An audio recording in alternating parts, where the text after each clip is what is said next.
हरि नाम संकीर्तन।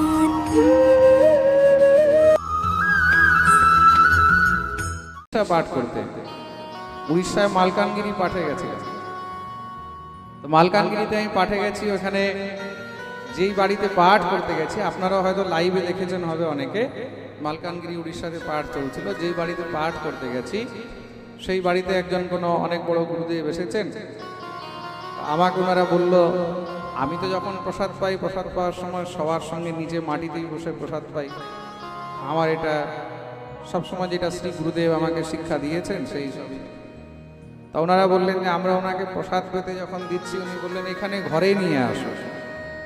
তো ঘরের মধ্যে বিছানার উপরে প্রসাদ রেখে পাচ্ছেন, আর বিছানার উপরে প্রসাদ রেখে পাচ্ছেন তার মধ্যে আবার 2 হাত দিয়ে।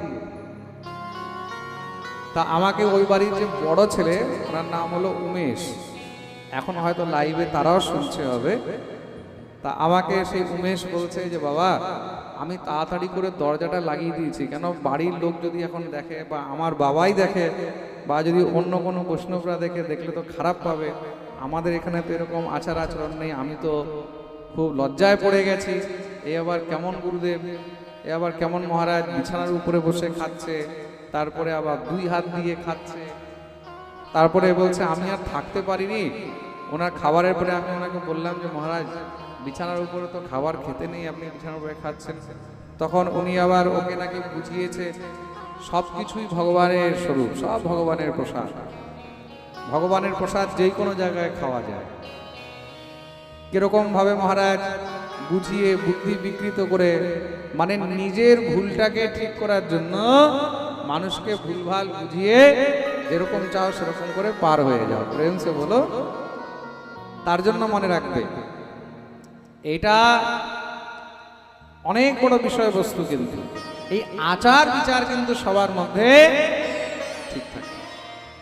তা যে আচার বিচারহীন, তার ধুন্ধুকারী কেমন ছিল? ধুন্ধুকারী এমনই ছিল, আচার বিচারহীন, মহাদুষ্ট ছিল। চুরি ডাকাতি, বাচ্চাদেরকে মেরে দেওয়া, মানুষের ঘরে আগুন লাগিয়ে দেওয়া, বাম হস্তে ভোজন করা, সবহস্তেন ভোজনম, চণ্ডালের হাতে খাওয়া, মদ্যপান করা, বেশ্যাসঙ্গ করা, সেই সমস্ত গুণ ছিল ধুন্ধুকারীর মধ্যে।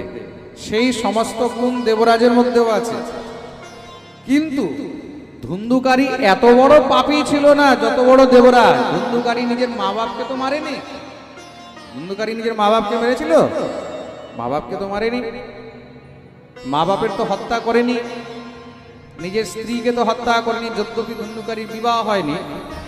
কিন্তু এখানে দেবরাজ ধুন্ধুকারী থেকেও বড় নিকৃষ্ট, ধুন্ধুকারী থেকেও বড় মহাপাপী, যে নিজের মাতা পিতাকে পর্যন্ত মেরেছে, একদম প্রাণে মেরে দিয়েছে, নিজের স্ত্রীকে মেরে দিয়েছে, একমাত্র সেই বেশ্যাকে পাওয়ার জন্য। মাতা পিতা স্ত্রী সবাইকে মেরে দিয়ে মহারাজ এখন সেই বেশ্যাকে নিয়ে থাকে। আর তাকে নিয়ে মহারাজ সমস্ত পাপাচারে লিপ্ত হয়ে গেছে। আস্তে আস্তে যখন দিন পেরোচ্ছে, সময় পেরোচ্ছে, সময়ের সঙ্গে সঙ্গে তো শরীরের মধ্যে জরাবস্থাও আসে। শরীর তো সবসময় একরকম থাকবে না, এই রূপ সবসময় থাকবে না।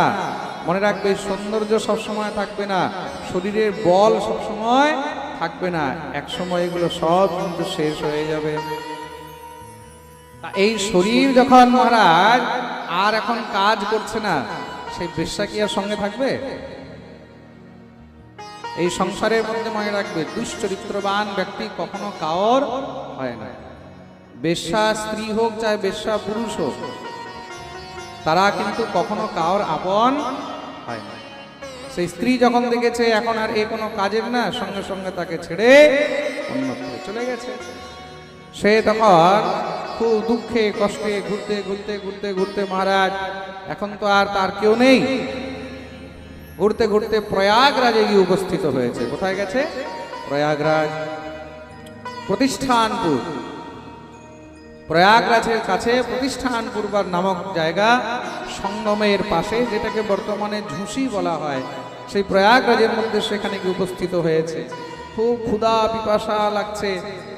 হঠাৎ করে সামনে একটি শিবালয় দেখলো। শিবালয় মানে শিব মন্দির। সেই শিবালয়ে গিয়ে উপস্থিত হয়েছে যদি এখানে কিছু পাই। কেন অনেক মানুষ মন্দির যায় কিসের জন্য? মন্দির যায় কিছু আশায়। মন্দিরে গেলে সেখানে যদি একটু কিছু পাই, প্রসাদ প্রসাদ পাই, ওখানে যদি কিছু খেতে টেতে দেয়, কেন প্রত্যেক মন্দিরেই তো কিছু না কিছু হয়। আরে যখন আমরা ছোট ছিলাম, বৃন্দাবনে আমাদের বাড়ির পাশে রঙ্গনাথ মন্দির আছে। বৃন্দাবনে যারা গেছো দর্শন করেছো হবে রঙ্গজি মন্দির। রঙ্গজি মন্দির, যেটাকে অনেকে আবার সোনার তাল গাছ মন্দির বলে না, আসলে এটা সোনার তাল গাছ নয়, ওটা হলো গরুর স্তম্ভ। তো রঙ্গজি মন্দিরের মধ্যে অনেক সময় আমরাও বিকেলবেলায় খেলতে খেলতে চলে যেতাম। কেন মন্দিরে গেলে বিকেলবেলায় রঙ্গজি মন্দিরে গোষ্ঠী হয়।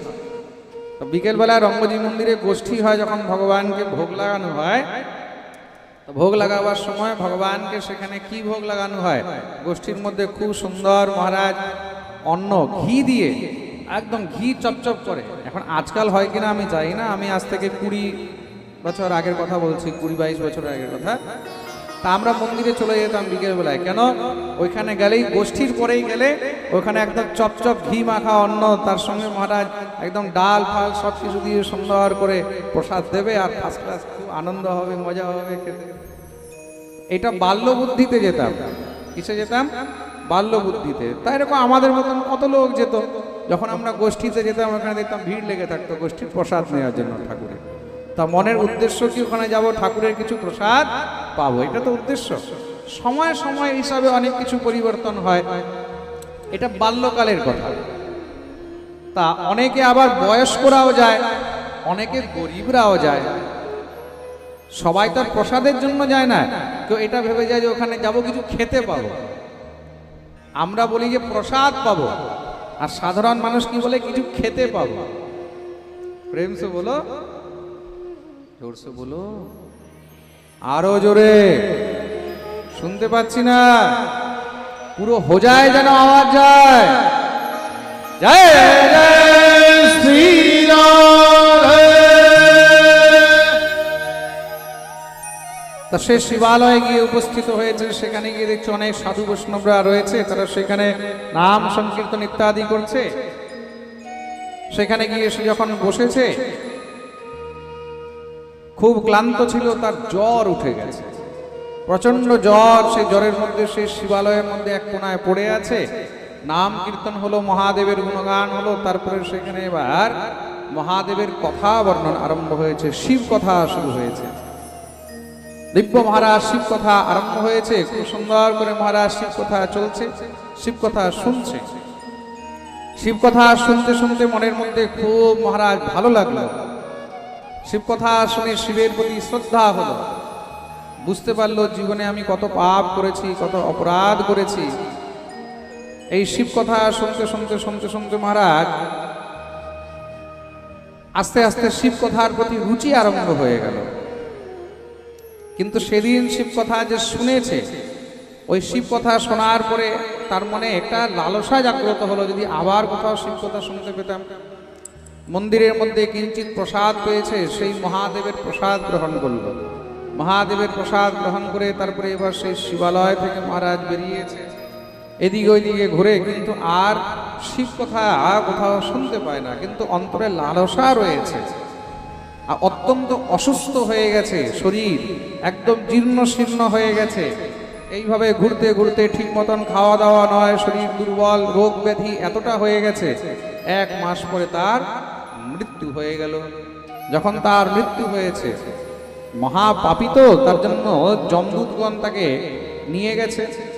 যমদূতরা তাকে ধরে তার প্রাণ যখন নিয়ে গিয়ে যমপুরীতে উপস্থিত হয়েছে, যমপুরীতে যেতেই সঙ্গে সঙ্গে মহাদেবের যে রুদ্রগণ, যারা মহাদেবের শিবদূত, শিবগণ সব মারা সেখানে এসে সেই যমদূতদেরকে মারা লাত ঘুষি মেরে খুব করে মারপিট করে তাদেরকে সব তাড়িয়ে দিয়েছে। আর তাড়িয়ে দিয়ে যখনই মহারাজ সেই দেবরাজের আত্মাকে তারা নিয়ে যেতে লেগেছে, চারদিকে যখন হইচই শুরু হয়ে গেছে, তারা তো চেঁচামেচি হইচই শুরু হয়ে গেছে। কেন? যমদূতদেরকে মারপিট করেছে মহাদেবের দূতগণ। তারা সব গিয়ে তখন যমরাজের কাছে মহারাজ কান্নাকাটি আরম্ভ করে দিয়েছে। কেন? বলে মহাদেবের দূতরা এসে আমাদেরকে মারপিট করে আমাদের কাছ থেকে এক দুষ্ট আত্মাকে নিয়ে চলে যাচ্ছে। সঙ্গে সঙ্গে যমরাজ দৌড়ে এসেছে। কি হয়েছে? তখন মহাদেবের গণ বললেন যে আমরা একে নিতে এসেছি। যমরাজ বললেন, হঠাৎ একে তোমরা নিতে এসেছো কেন? বলে, তো মহাপাপী। বলে, মহারাজ সে মহাপাপী নিশ্চয়ই, কিন্তু সে নিজের জীবনে একদিন শিব কথা শ্রবণ করেছে। মাত্র কতদিন? জোরে বলো। একদিন শিব কথা শ্রবণ করেছিল, একদিন মহাদেবের কথা শ্রবণ করেছিল। আর সেই শিব কথা শ্রবণের সৌভাগ্যে তার অন্তরে যে মহাদেবের প্রতি লালসা জাগ্রত হয়েছে, সেই যে শিব শিব শিব শিব শিবের লালসা অন্তরে জাগ্রত হয়েছে, তার কারণে তার সমস্ত পাপ নাশ হয়ে গেছে। তাকে আর নরকে রাখা যাবে না। কেন? মহাদেবের আদেশ, যেই জীব আমার কথা শ্রবণ করে আমার প্রতি রুচিযুক্ত হয়, যার অন্তর্মনে শিব ভাবনা চলে আসে, শিবের প্রতি আকৃষ্টতা হয়, তাকে সঙ্গে সঙ্গে শিবলোক নিয়ে আসবে। সঙ্গে সঙ্গে মহারাজ স্বয়ং ধর্মরাজ যম শিবগণদেরকে প্রণাম করে তাদেরকে বললেন, যাও এই আত্মাকে তোমরা নিজের সঙ্গে শিবলোক নিয়ে যাও। আর যমদূতদেরকে আদেশ করলেন, যেই জীব মহাদেবের কথা শ্রবণ করে দেহত্যাগ করে, যেই জীব শিব নাম নিয়ে দেহত্যাগ করে, তাকে কখনো নরকে নিয়ে আসা যাবে না। বলিয়ে শিব শঙ্কর ভগবান কি। আর সেই সমস্ত শিবগণ পূজিতা প্রার্থিতাস্তৈবে কৈলাস সঙ্গমস্তথা দদুহু শিবায় সাম্বায় তম দয়াবা নিরাশয়ে। তারা সবাই নিয়ে গিয়ে সেই দেবরাজ ব্রাহ্মণকে, সেই মহাপাপীকে মহাদেবের চরণে নিয়ে অর্পণ করে দিলেন। আর মহাদেব তাকে নিজের সেবক বানিয়ে, নিজের শিবগণ বানিয়ে নিজের স্মরণে সদা সর্বদার জন্য রেখে নিলেন। এই হলো আমাদের মহাদেব।